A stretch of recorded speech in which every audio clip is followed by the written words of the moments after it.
नमस्कार, story cart में आपका स्वागत है। दोस्तों, लोक कथाओं का इतिहास बहुत पुराना रहा है।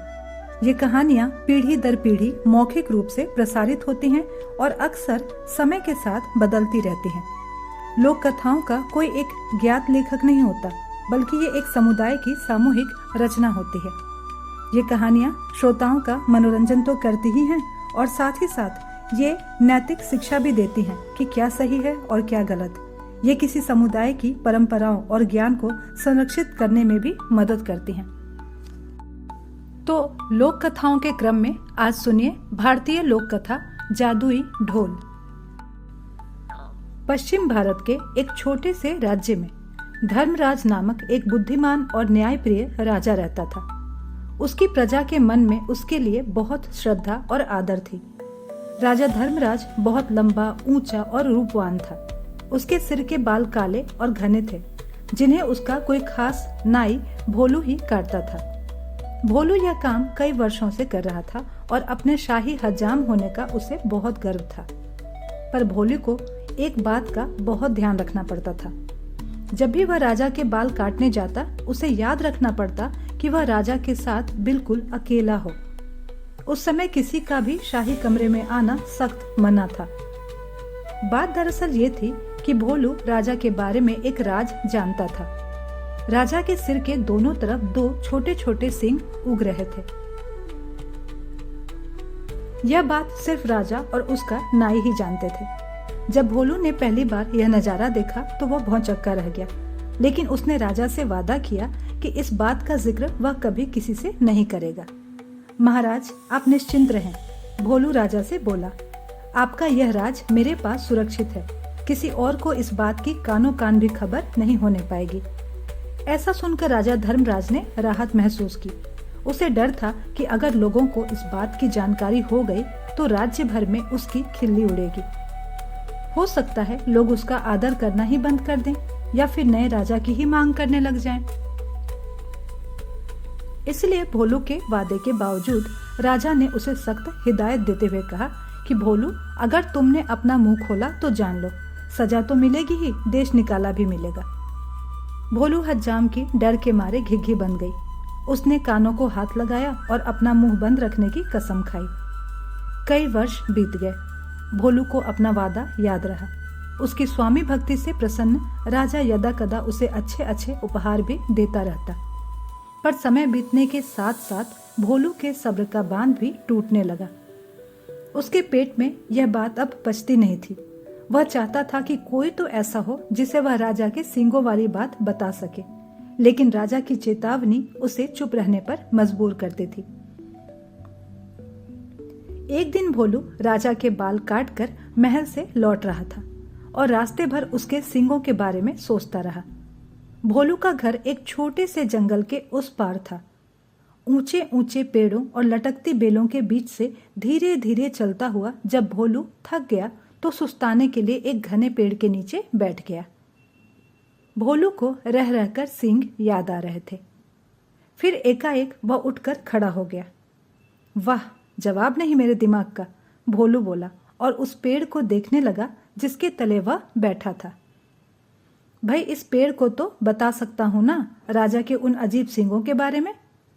अब यह रहस्य मेरे पेट में नहीं पसता। पेड़ तो बोल सकता नहीं और इस तरह किसी और को यह बात पता चलने का डर भी नहीं है। पेड़ के पास यह भेद हमेशा भेद रहेगा और मैं भी इस बोझ से मुक्त हो जाऊंगा।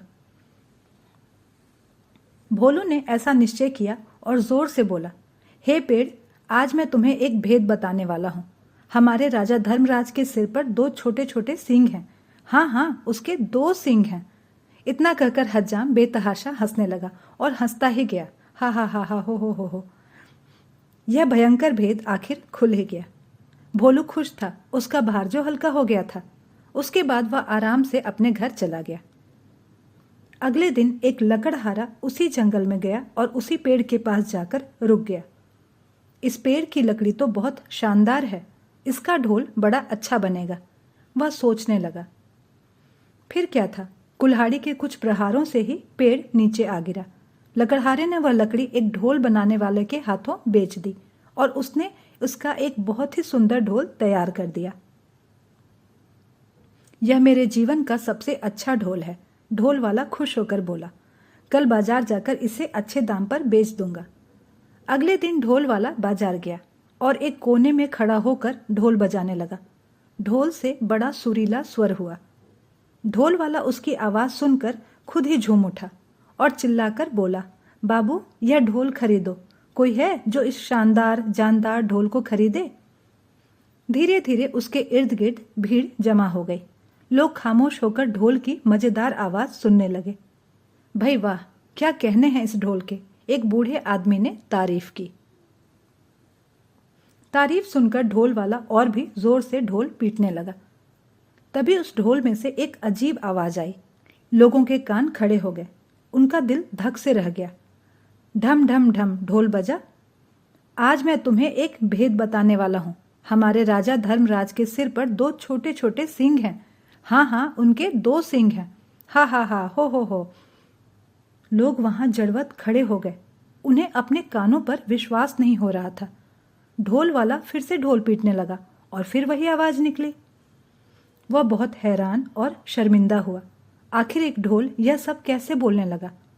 देखते ही देखते लोगों का तांता लग गया और फिर कितना मजाक और कितने ताने। उफ, हमारे राजा के सिर पे 2 सींग, हमारे राजा के सिर पे 2 सींग। लोग तो जैसे गाना गाने लगे। जब राजा धर्मराज ने सुना तो वह बहुत दुखी हुआ और नाराज भी। गुस्से से उनका चेहरा तमतमा उठा और वह गरजते हुए बोले, उस ढोल वाले को पकड़कर यहां ले आओ। राजा के सैनिकों ने शीघ्र ही उसे पकड़ा और राजा के समक्ष प्रस्तुत किया। ढोल वाला डर के मारे कांप रहा था। बदमाश, तेरी इतनी हिम्मत कि तू मेरी खिल्ली उड़ाए, राजा फुफकारा। भयभीत ढोल वाले ने राजा के पैर पकड़ लिए। महाराज, वह गिड़गिड़ाया, मैंने तो एक लकड़हारे से कुछ लकड़ी खरीदी थी और उसी से यह ढोल बनाया है। मैं बिल्कुल नहीं जानता कि यह ढोल ऐसी बेहुदा बात कैसे बोल रहा है। मुझे क्षमा कर दीजिए महाराज। राजा ने लकड़हारे को बुलाया। जो लकड़ी तुमने ढोल वाले को बेची वह तुम्हें कहां से मिली? लकड़हारे को काटो तो खून नहीं, डरते हुए बोला, जंगल में एक पेड़ से मिली महाराज। तुम्हारी लकड़ी से बना ढोल बोलता कैसे है? राजा धर्मराज ने पूछा। मैं तो खुद हैरान हूं महाराज, दुविधा में फंसा लकड़हारा बोला। मैं कई वर्षों से लकड़ी काटता और बेचता आया हूं, पर ऐसा अचंभा पहले कभी नहीं देखा और ना ही सुना। अब राजा परेशान, लकड़ी कैसे बोलने लगी? राजा और उसके दरबारी भी निरुत्तर थे। पर राजा धर्मराज ने भी ठान लिया कि इस घर के भेदी का पता वह लगाकर ही छोड़ेंगे। वह सोचने लगे। उनके अलावा सिर्फ एक ही व्यक्ति यह भेद जानता था और वह था भोलू नाई। पर भोलू तो इतना निष्ठावान है कि इतने सालों बाद भी उसने अपने मुंह को ताला लगाए रखा है। नहीं, भोलू ऐसा नहीं कर सकता। फिर भी उसने एक बार भोलू को बुला भेजा। भोलू को जल्दी से हमारे सामने पेश करो, वह अपने सैनिकों से बोला। भोलू नाई आया, ऊपर से नीचे तक थरथराता हुआ। भोलू, एक तुम ही हो जिसे मेरा भेद पता था। तुमने और किसे बताया? सच बताओ, वरना सजा पाओगे। महाराज, डर से भोलू हकलाने लगा।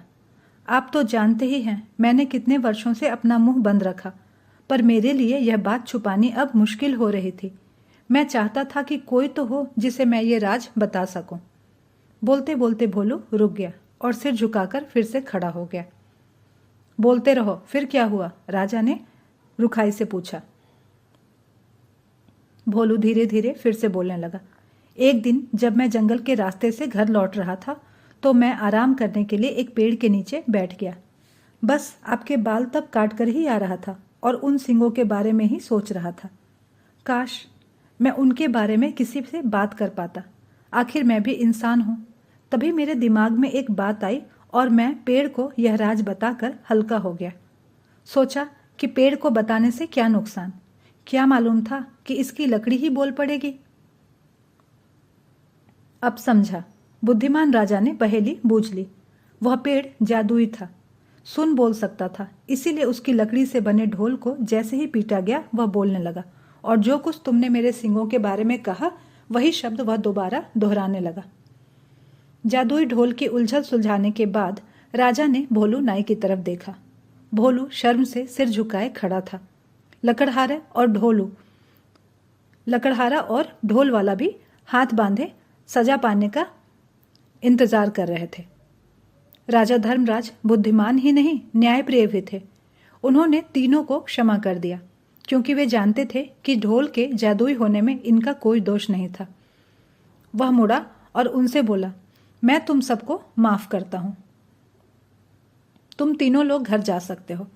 तीनों को अपने को क्षमादान मिलने पर विश्वास ही नहीं हो रहा था। राजा का नमन करते हुए वे बोले, राजन, आप महान हैं। आपकी इस कृपा के लिए शत शत धन्यवाद। तो दोस्तों, ये थी भारतीय लोक कथा जादुई ढोल। अगर आपको ये कहानी अच्छी लगी तो कृपया ज़रूर लाइक करें और ऐसी ढेरों कहानियाँ सुनने के लिए हमारे चैनल को सब्सक्राइब भी ज़रूर करें। धन्यवाद।